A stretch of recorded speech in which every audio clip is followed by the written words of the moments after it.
Hi, this is Jessica. Welcome to Legal 200. Here are some thoughts on starting the course.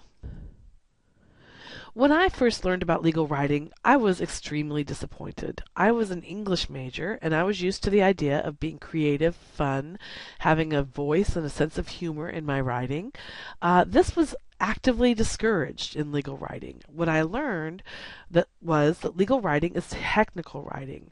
It involves communicating information in a somewhat dry manner, and there's not that much room for your own voice.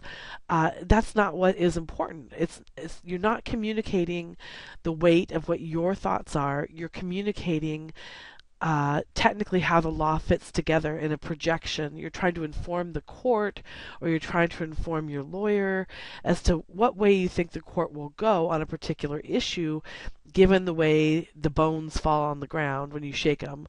In other words, given the way that the cases fall when you find them in their various configurations. So I was disappointed with legal writing. I felt that it was kind of constrictive. I felt that it was not very enjoyable to read or to write.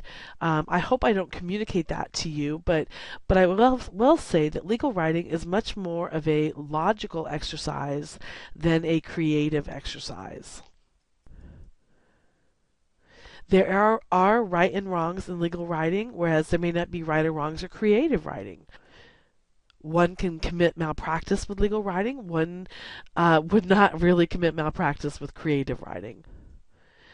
There are certain conventions with legal writing. This may sound strange, but really the goal is to have you sound like anybody else, to have you, yourself as a person, be kind of abstracted and be not the focus of the writing.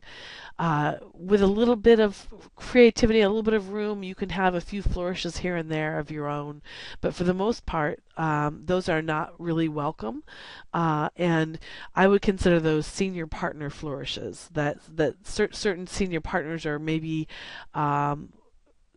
paralegals who feel secure in their job can have little flourishes with legal writing, but for the most part, your job is to dissect the cases and predict what the court is going to do, either objectively or in a way that tries to persuade the court to make a particular decision. Okay, here's where I talk about what you should know from legal research. I hope you picked up these concepts in your last class. If not, you'll have them reinforced in this class. And if they seem kind of abstract to you last class in Legal 199, hopefully they'll come true for you this particular course. I could spend hours on talking about these concepts, so I'll just briefly discuss them since you've already had them in your class, hopefully. The concept of primary authority, that is, what is the actual law in the jurisdiction, whether that be a statute or a case. You need to be able to identify what that is. What is secondary authority? Well, we know that it points us to primary authority, and it's organizing this primary authority, or it describes the primary authority. Hopefully you'll have some sense about when you can actually use that in writing. The basic goal is that you don't use secondary authority, but there are some tricks of practice where basically if something is really persuasive, like it's in Black's Law Dictionary or it's in Washington Practice here in Washington State, you can actually cite some things to a court, and that communicates the principle that this is so well established it's actually in one of our treatises.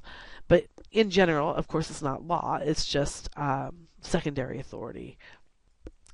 Therefore, when you have and use secondary authority, you always have to have the correct underlying primary authority that goes with it.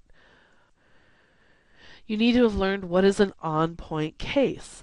Of course, people disagree about what an on-point case is, but the basic idea is one whose facts are similar enough to yours that the outcome of the other case should point the way toward the outcome of your case.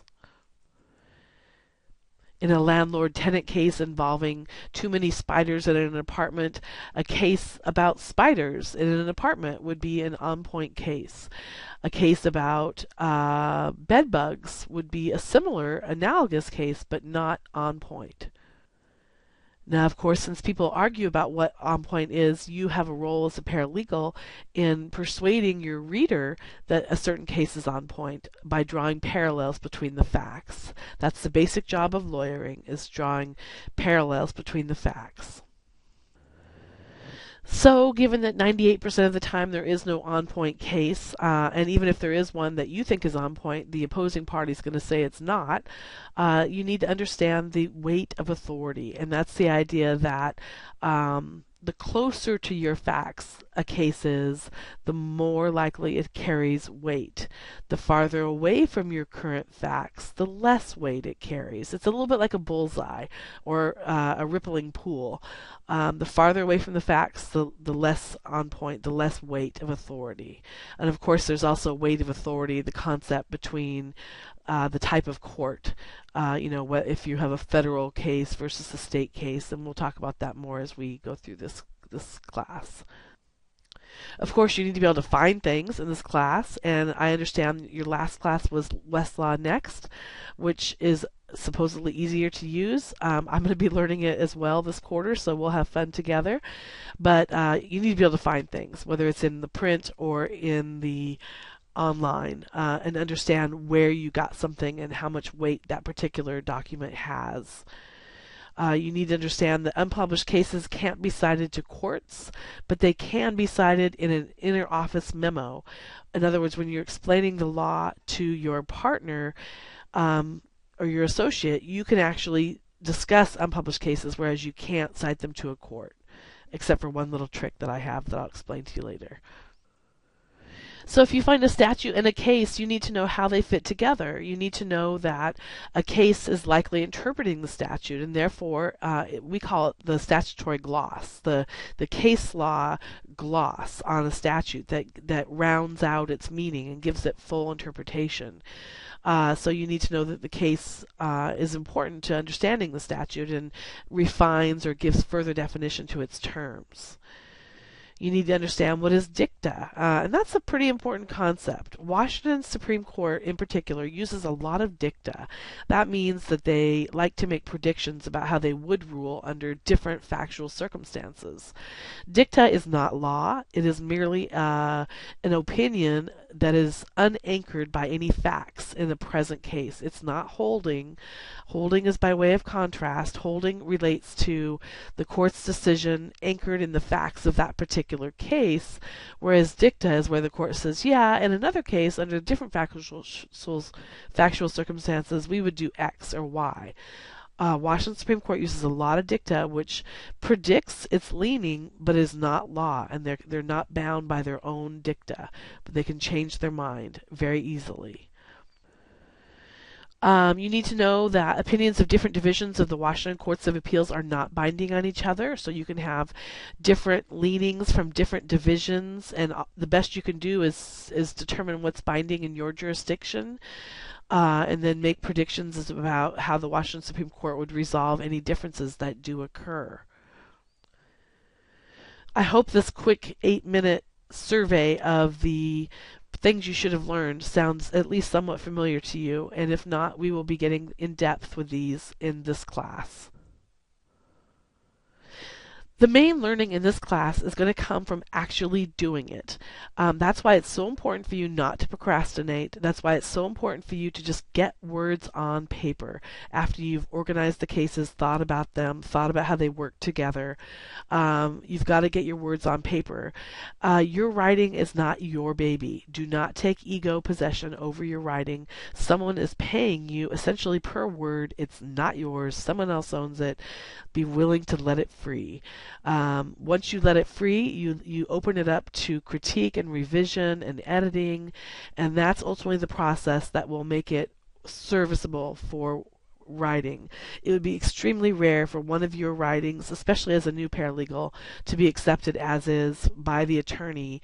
You're in a revision process. All you're doing is serving the first volley across the net, and they will get back and respond and work with you on that. So you subtract your ego. This is not an ego-driven process. Be humble. Let the words come forth. Let them be just basically that. I'm going to actually take drafts that you give me, mark them up, and then post my markups as available for you, the rest of the students, to see.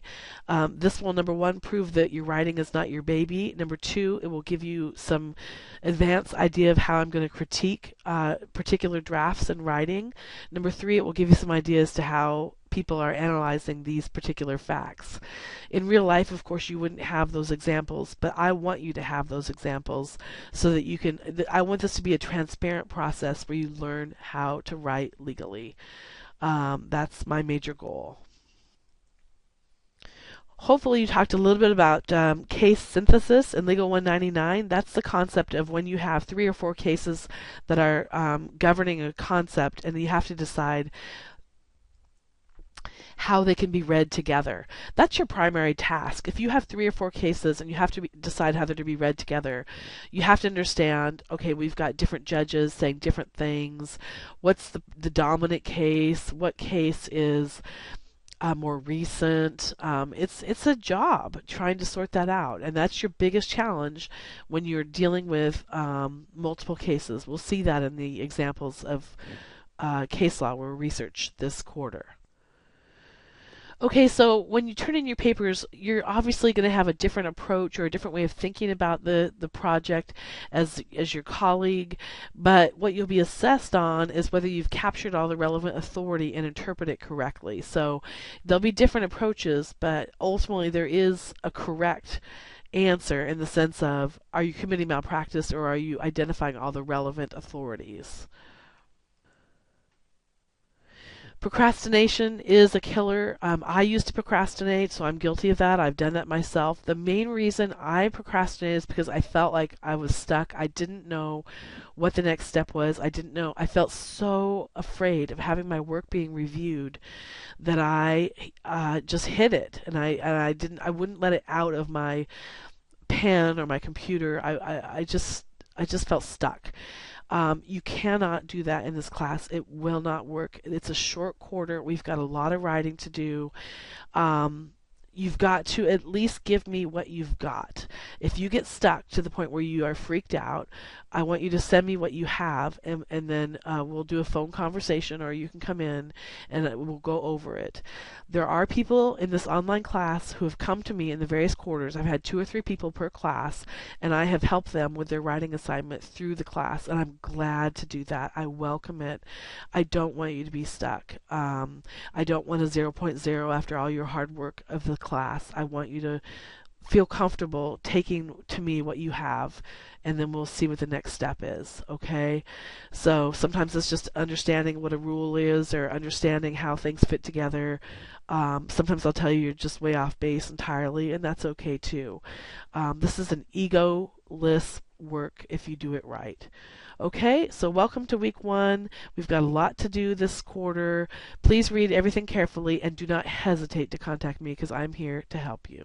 Thanks.